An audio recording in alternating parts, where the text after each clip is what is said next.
couple of weeks ago, this part of the book of Colossians is focusing on the family. And your family matters to God. And so in the first instance, I tried to give us a bird's eye view from the passage, looking through really from verse 18 to chapter 4, verse 1. But then starting last week, focusing in on the individual roles of the members of the family. So last week we considered verse 18, which was, and I'll read it, wives, submit to your husbands as is fitting in the Lord. But today we're going on to verse 19. Husbands, love your wives and do not be harsh with them. Just so far. Lord, as Musa has prayed, we are dependent on you, your Spirit, in opening our hearts to receive your word to the glory of your name. Amen. So I want to begin by making a statement about marriage. I think it would be true to say that the dream of every couple getting married is to have a happy and enduring relationship. Isn't that so? Young couples, boy meets girl, they have starry eyes, they look into each other, they make promises to each other, and the anticipation is a dream that the honeymoon never ends. And I want to say this morning that that is possible. It is definitely possible. The honeymoon does not need to end, but so often it does. So often there are challenges and hardships, obstacles that get in the way, the reality of a world where we know we will have trouble. And so what I want to do in this introduction is, perhaps on a lighter note, I want to show you that the common cold is a familiar and good indicator to monitor the state of the marriage. And perhaps I should say there, to monitor the state of your marriage. And we're going to do this by tracing the responses to a cold through the first 7 years of marriage. Now remember, the focus this morning is on husbands. So husbands, you need to listen. These are the kind of responses that you may be bringing in the context of your home when your wife has a cold. The first year, the husband says, "Hey baby, I'm worried about my little girl. You've got a bad sniffle. I want to put you in hospital for a complete checkup. I know the food is lousy, but I've arranged to get your meals to be sent from Panarottis." All arranged. Isn't that true? How about the second year? "Listen, Annie, I don't like the sound of that cough. I've called the doctor and he's going to rush right over. Now, will you be a good girl just for me, please?" Do you see there's a trend here? There's a trend, and the trend is in the wrong direction. Third year. "Maybe you better lie down, honey. Nothing like a bit of rest if you're feeling bad. I'll bring you something to eat. Have we got any soup in the house?" Year 4. "Look, dear, be sensible. After you've fed the kids and washed the dishes, you better hit the sack." Or fifth year. "Why don't you take a couple of Disprin?" Sixth year. "I wish you'd just gargle or something instead of sitting around and barking like a seal." Is this true? Tongue in cheek? I guess it could be, and perhaps it is true. The seventh year, "For heaven's sake, stop sneezing. What are you trying to do? Are you trying to give me pneumonia?" Now, again, I thought I'd start this message. It's an old illustration, but I think it's a good illustration. I think it's a good barometer. It doesn't have to be the first year. It doesn't have to be the 6th year. It could be the 10th year or the 50th year, whatever it is. But my point is, marriage does not have to be like that. It is possible, doing it God's way, it is possible to nurture the relationship between a husband and a wife in such a way that it grows. The honeymoon is a starting point, and there should be growth going forward from the honeymoon onwards to decades that pass, and maybe there will be 60 or 70 years together, but it can be years of tremendous delight and contentment and intimacy and joy. But the point is this: It must be done God's way. And so the focus this morning on verse 19, husbands, there are actually only 2 points here. Husbands, love is the first point. Husband, love your wives. But the problem is this, is we all understand love to be something different. We all have our own ideas. What does it mean to love your wife? What does this word bring to your mind in terms of its content? And the point is that the letter to the Ephesians helps us understand the particular type of love a husband must have for his wife.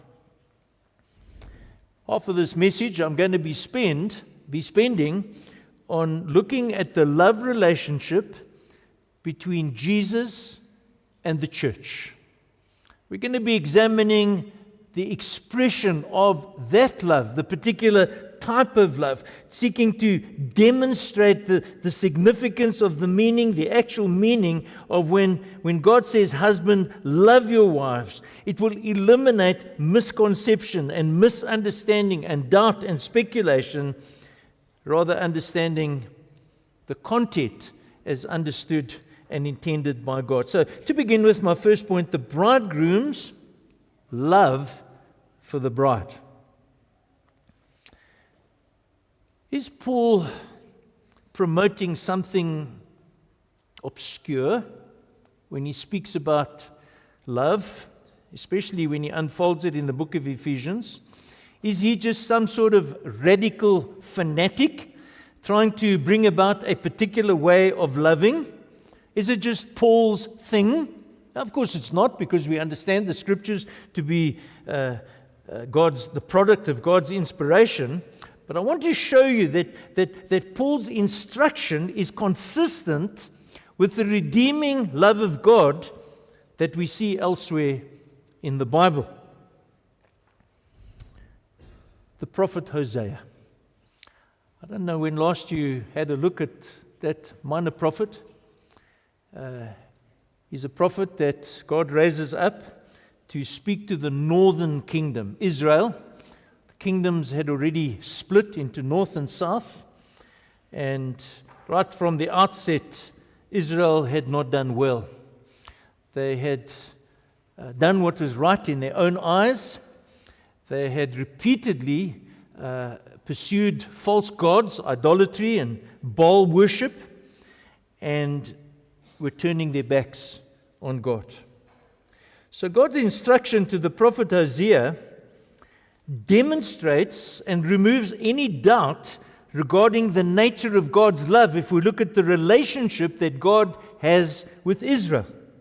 For Israel and Hosea, he communicates, God tells him to do something to better understand the redeeming love of God. That's not fickle. That's not just fleeting or passing. And so God tells Hosea who he should marry. In chapter 1 and verse 2, when the Lord first spoke through Hosea, the Lord said to Hosea, "Go take to yourself a wife of whoredom, and have children of whoredom, for the land commits great whoredom by forsaking the Lord." So there's a parable here. There's a demonstration here. This is what the land is doing in turning their back on God and betraying God and prostituting themselves to other gods. And now, Hosea, I want you to take a wife. And in some senses, Hosea, I want you to feel what it's like. But I want you to demonstrate to the people the nature of my love. It doesn't end there. Gomer is the wife that he marries. She does not stay faithful even after marriage to Hosea. So much so that in chapter 3 verse 1, God once again instructs Hosea. And the Lord said to me, chapter 3 verse 1, go again. She's turned your back on you. She's betrayed you. She's continued in her ways of prostituting herself and being participating in whoredom. Go again, love a woman who is loved by another man and is an adulteress, even as the Lord loves the children of Israel. Do you see, that's the point? That God's love is not fickle. Israel is the Lord's bride. Sadly, Israel, in the context of the book of Hosea, is like a promiscuous wife, or an indifferent mother, just unconcerned, or an ungrateful son, or a stubborn heifer, doing her own thing, a silly dove, a luxuriant vine. These are some of the phrases that the prophet uses in his book. And my point is this: Paul is not being obscure. Paul is not being radical. Paul is just showing us, he's demonstrating the design of God to imitate the kind of love that he has for the church, for his people. In spite of Israel's waywardness, in spite of their unfaithfulness and their obstinacy, it's not enough to exhaust God's redeeming love. How do we understand that? And we move from Hosea, we move to the New Testament, and we move to the book of Ephesians, and we see this is a clear picture of Christ's love for the church. It's the pattern on which husbands must love their wives. But I don't want to leave it there. I want to dig a little bit deeper in terms of the nature, the type of this love, and especially regarding the love of God for the church, or the love of Christ for the church. The special object, who is he focusing this redeeming love on? The church. The special object of his love is the church. Ephesians 5 verse 25. Christ loved the church. In some sense, God so loved the world. We understand that. The entire world, a recipient of something of the love and the patience of God in terms of common grace. But beyond this, there is a deeper and more significant way. The church is you and I here this morning, we are the peculiar object of the love of Christ. Listen to Ephesians 1 verse 4. Even as he chose us in him before the foundation of the world, that we should be holy and blameless in love. He predestined us for adoption as sons through Jesus Christ according to the purpose of his will. So do you see what we are seeing in the Bible? The love that the bridegroom, the love that Jesus has for the bride, the church, is richer. It's deeper, it's wider, it's broader than the context of the world in general. And so therefore, when the Apostle Paul writes his letter, he prays that we would understand that. This love is different. Do we comprehend it? And he prays in chapter 3, verse 18 of Ephesians, that we may have strength to comprehend with all the saints. What? What is the breadth and the length and the height, and the depth, and to know the love of Christ that surpasses knowledge. Now, folks, just consider that for a minute in terms of who God is and who we are. And yet He has loved us specifically and particularly and patiently and with a redeeming love. The tender eye of God looking on the church, looking at individuals in the church. The reality that God has many good thoughts concerning us in the church. The special object of His love is the church. And perhaps even to take a step further, the special object of His love is the church when the bride was lying under the curse of God. There's nothing in us that deserves or prompts or provokes the love of God. Ephesians 2 verse 3. Who are we as believers, among whom we all once lived in the passions of our flesh, carrying out the desires of the body and the mind, by nature children of wrath. But God. See, folks, I want you to emphasize the depth and the width and even the infinite nature. God being rich in mercy because of the great love with which He loved us. Even when we were dead in our trespasses, made us alive together with Christ. Sometimes people love. I don't know if you've noticed the celebrities in Hollywood. You find a guy that's in his 70s, and you read he's on his 5th marriage, and it's now a 20-year-old. Now, what do you think his motives are? You think he really loves her? I think he's got some agenda there. Selfish motives. People marry for all sorts of reasons. It could be for wealth, it could be for status, it could be for power. But Jesus got nothing but the wrath of God with the church. He loved the church as this particular peculiar object when the bride was impure and unholy. Romans 5 verse 8. But God shows His love for us in that while we were still sinners, Christ died for us. You see, people, I don't know if anybody went to Monte Cassino last year. There was a musical presentation called My Fair Lady. Many of you may have read the book or seen the movie years ago, but there was a live show. And of course, the story is of Eliza Doolittle. And she really is a nobody. She's a cockney. She lives amongst the commoners, and she doesn't speak very well. She doesn't dress very well. She doesn't behave very well. And there's a competition that is entered into between a phoneticist, the guy who is an expert in language by the name of Henry Higgins, and his colonel friend. And they have a bet. Is would he be able to coach her, this nobody lady, Eliza Doolittle, and the whole play starts with him mocking her, and it looks like, and in the end, in fact, it seems to me, what I saw, that Henry Higgins falls in love with her, but not the way she was. He loves the new Eliza Doolittle, who now speaks in posh English language and dresses like a lady. But you see, not Jesus. Jesus loved the church when still in the hovel of corruption. In love, He looked at you and me, and He snatched us, as it were, from the smoldering fire. There's nothing in you and me to provoke the love of Jesus.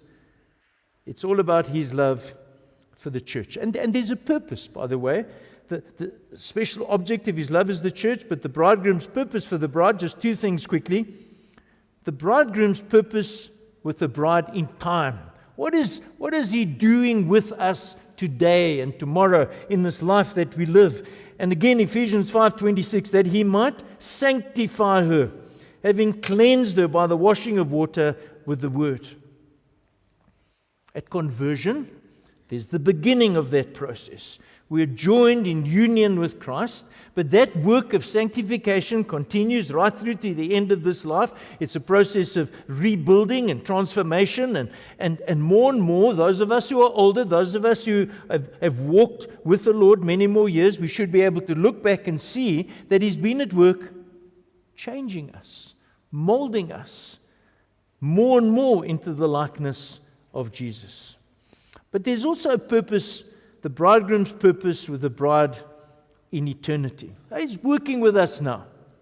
But there will come a day, verse 27 of Ephesians 5, that He might present the church to Himself in splendor, without spot or wrinkle, any such thing, that she might be holy and without blemish. Now, we sit here today, and I think most of us will acknowledge that we still struggle with different sin. We've got spots and wrinkles. We have sins that are obvious for people to see. We have sins that people don't see, and we have secret sins, and we know we come to God if we confess your sin. He's faithful and just to forgive you, and there's this continual process of conviction and confession and cleansing and commitment and control. But folks, there's a day coming. There's a day coming when the church will be presented to the bridegroom perfect. All of the sin would be behind us. Yeah, we are still being sanctified, but on the day He returns, the process will be complete. There's going to be the wedding feast of the Lamb. The church will be presented to Him in splendor. There's a day up ahead when we shall be complete with His righteousness on us, but also His holiness in us. Now, that's half my message. The love of Christ for the church, the love of the bridegroom for the bride. Now, if that is true of Christ and his love for the church, it helps us understand, husbands, what it is to love your wife. And so my second point, a husband's love for his wife. Now, what I'm going to do is I'm going to extract from what we know about Christ and challenge husbands. This is God's design for you. When he says, husbands, love your wives, this is the content, this is the description of the type of love, of the kind of love that you ought to be expressing to your wives. Number one, it is sacrificial love. It is true, wives, to submit to their husbands as Christ, as the church submits to Christ. But husbands, I think it's tougher to be a husband, quite frankly. When I was driving from the hill this morning, I got a message from somebody who had watched our service online. It was from a lady, and she said to me, I'm glad after hearing your sermon I'm not a husband. I think she's right. It's a tough job. It's a tough role to fulfill. To care for your wife as Christ cares for the church. You thought about that? An old preacher, John Chrysostom, puts it like this: Yea, even if it shall be needful for thee to give thy life for her, yea, to be cut into pieces 10,000 times, yea, and to undergo suffering whatever, refuse it not. It's true. It was true then, it's still true today. There's a cost, husbands, involved in this kind of love in the role that you have to fulfill. It will cost some of your time. It will cost your rights. We live in a society where individual rights are promoted. No, a husband will forsake his own rights for the benefit of his wife, your possessions, your ambitions. Didn't it cost Jesus his very life? All in a commitment to the welfare and especially focusing on the spiritual well-being of your wife. Sacrificial. Number two, it's undeserved. I think that's a big challenge we face, and I hear this wedding after wedding after wedding I go to. There are always people standing up giving the bride and the groom advice, and without fail at most weddings, somebody will stand up or somebody will tap the groom or the bride on the shoulder and say to them, you know what, it's 50-50 and you'll have a good marriage. That's nonsense. You scratch my back and I'll scratch your back. That's a worldly model. Jesus doesn't scratch your back and so now you scratch his back. That's not the way it works. It's undeserved love. The spirit-filled husband loves his wife not for what she can do for him. Now there's a challenge. Yes, my wife, you may say, is not a good cook. Rather, the husband ought to be saying or asking what he can do for her. Thirdly, it's purifying love. It's a love that seeks and protects the purity of the wife. That's very, very important because husbands, we may think, well, there's submission by the wife, so she needs to do what I tell her to do. No. You're not to lead your wife in any kind of sin, but you're to nurture her in godliness and righteousness. It's caring love. Ephesians 5:28, in the same way husbands, this is now, remember, going on from the love of Christ, in the same way husbands should love their wives as their own bodies. He who loves his wife loves himself.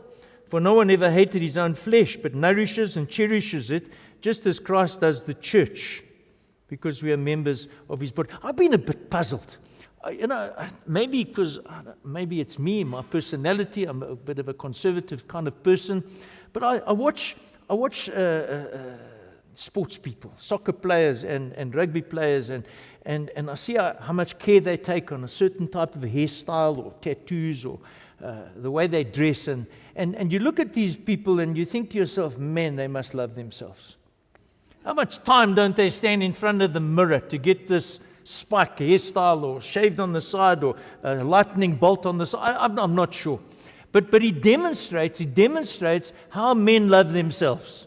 And perhaps wives, how much time does your husband stand in front of the mirror in the morning, getting the middle path or the side path in the right? The point here is no one ever hated his own flesh, but nourishes and cherishes it as Christ does the church. And of course, he who loves his wife loves himself. There's a union. And so there's care and there's nurture. God-given. The wife is a God. In fact, I say to young couples, you need to see husbands, your wife, as a precious gift from God. She's a treasure, a God-given treasure to be nourished and to be cherished. It's enduring love. The husband must love his wife in an unbreakable love, persevering despite trials and obstacles. Ephesians 5:31, therefore a man shall leave his father and mother and hold fast to his wife. The two shall become one flesh. And then I'm going to go back to Colossians as my last subpoint here. Husband's love for a wife, it is kind and it's tender love. And I wonder, wives, what you think as you think about your husbands today. Is there kindness? Is there tenderness? Or if we take the translation from Colossians 3:19, husbands, love your wives. Looked at the content there. Do not be harsh with them. Perhaps one of the big surprises I got when I entered pastoral ministry was that it's not only men who are unbelievers outside the church who give their wife a slap or push her around. And so if there are any men here today who do that, you ought to repent of that and be ashamed of that. Do not be harsh with them. You don't force anything on her. Nothing in terms of physical or sexual abuse or emotional manipulation or emotional abuse. Making insensitive demands. These are all categories that we could expand on in terms of husbands. The kind of love you have for your wife is not harsh. Even gross negligence. A wife that feels that there's a marriage on paper, but in reality they're like ships passing in the night. There's an abandonment emotionally and even physically. Not so the love of Christ for the church, not so for the role of the husband who ought to love his wife as Christ loves the church. And so let me conclude. Husbands, your family matters to God. I hope you see that this morning. Just remembering that marriage is a picture of Christ and the church. Can't separate these. There's a mystery here. This is not some sort of sociological experiment or sociological construct, as we hear many people say today. Marriage is designed by God. It's God's idea. And so the sacredness of Christ's church is linked to the sacredness of marriage. Christ is the heavenly bridegroom and the church is his bride. Marriages illustrate that union. And so I want to urge husbands today to think about this message. It's a hard message. Reading through these notes this morning, I thought to myself, I'm glad to be single. Don't get me wrong. This is hard. This is hard. Your love for your wife honors Christ. The love you have for your wife is a parable to your children. It's a parable of the love of Christ for the church. And so the question in conclusion this morning, will you resolve in your mind to strive more and more to love your wife as Christ loved the church? I've written some wedding vows that I took from Scripture. The thought just came to me now. And I wrote them when I was a young pastor at Scottsville. And I've subsequently changed them as I've got older. And perhaps I've become, I hope, wiser. And I used to lead new husbands-to-be in the following words: I will love my wife as Christ loved the church.